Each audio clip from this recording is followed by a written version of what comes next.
How to deal with pain, emotional pain. This is actually my field of expertise. In working with me, you might catch a glimpse of the truth, or it might change your life, because it really depends on how willing you are to let go of all your stories, to let go of your pain and your suffering, let go of your ego, to let go of your need to control the world and the people around you. That is what this work really is about. Want to become better at dealing with your emotional pain? This is what you need to master. Do you choose ego over truth? Do you choose the easy and the comfortable over integrity? Do you choose your fear over your essence? Or do you choose your sovereignty and power over feeling little and feeling small and feeling controlled by something? Your why for doing this work, it has to be bigger than anything else. It must be bigger than you. The you that you know yourself to be right now.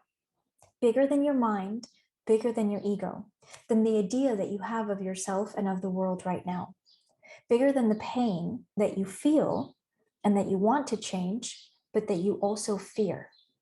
Because you will be confronted. You will be confronted by sides and aspects of yourself that you've not seen before and that aren't necessarily very pretty. You will be confronted by your fear. Maybe you already have been confronted by it, and that's why you've been putting it off. And you will have so many good reasons to not do this work. I can do this on my own. I've already worked on myself. Time will make it better. I can't afford it, or right now is not a good time. But here's the thing. You're starting to wake up, right? I mean, humanity is starting to wake up as a collective, to wake up and realize that we just can't keep living the way that we've been living. You're waking up to this fact, and you know deep down that it's actually time to make a real change. We have become so disconnected from ourselves, from our true nature, from our essence and our hearts, and from what is real. Now, people, they're not in touch with those emotions and their needs, those basic needs, because we're hyped up on caffeine and sugar and entertainment, barely pausing long enough to notice that empty, dark feeling in the pit of our stomachs, that desire for more, for something else, that deep, deep longing. Most of our focus is actually outside of our bodies, outside of ourselves, outside of our hearts. We focus on what others are doing out there, what he is doing, rather than ourselves, what that thing can do for me. So consuming and achieving and doing.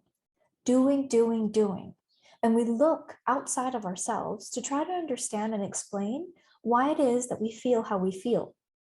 This person did that to me, so now I feel like this. Or this didn't happen to me, and that's why I feel like that. So it makes sense that we would also look to the outside world to feel better.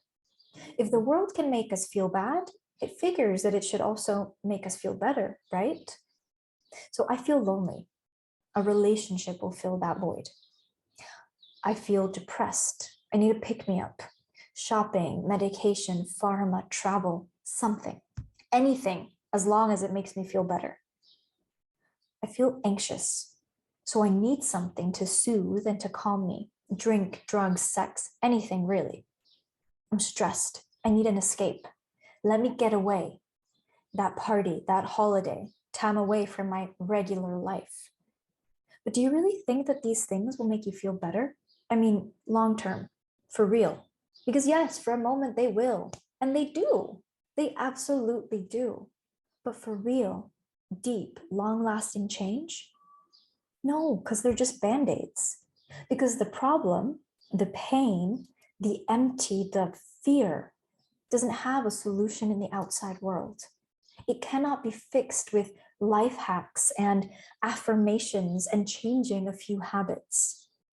The problem, the pain, stems from disconnection from yourself. And until you accept that, you will continue to use the world around you, use it to try to feel better. And then you're going to get upset and you're going to blame the world and you're going to blame others when those band-aids, these stop working. Or maybe they didn't work for you at all. Because we humans, we have this tendency to blame. We blame our partner or our family or our upbringing or the government and leaders in society for why we feel how we feel and why our life is as it is. But you are starting to wake up. You're starting to realize that the outside world is not the answer to your problems, and that no amount of filling up or achieving will get you what you're looking for. That no amount of blaming or complaining about others and the world will actually change anything. So what's the point of doing this work and of working with me? Well, like I said, you may catch a glimpse of truth, or, and this is my hope for you, that you will discover the source of your personal power, that you will identify and you will remove the layers of patterns that keep you blocked and stuck. And most of us, we can't do this alone. Most of us, we do need the support of others. We need to be witnessed and held during the difficult and the shameful and the painful moments when all of that stuff starts to come up to the surface, and encouraged and guided when it gets tough. Help to see what we're unable and resistant to see, and to be celebrated when we make progress, right? That's the magic and the medicine here. While I teach on different topics and information, the knowledge, that information, mental information, is less important than how you choose to apply it. Because intellectual knowledge that isn't practiced, that isn't applied through your body and experienced and embodied, is only good for one thing, and that's mental masturbation. And most people are doing a lot of that. They're consuming information, books, podcasts, videos, courses, consuming a lot of information on how to do the work, how to work through emotional pain, without actually applying any of it. Is this you? What I do is pretty simple. I help you heal your pain and your suffering and heal it into your personal power and discover your truth so that you can live from your essence as a sovereign being. What are the patterns of behavior and thinking behind all of your struggles and your troubles? It's really quite simple. I mean, no, it's not easy. It's definitely not easy, but it's quite simple. And if you actually do the work, it will change your life completely. If you're ready for this shift, subscribe, message me via the links below. I offer different things at different price points because, like I said, humanity is starting to wake up, and you shouldn't have to try to figure all of this out on your own. So if you hear the call, reach out because I'd love to hear from you.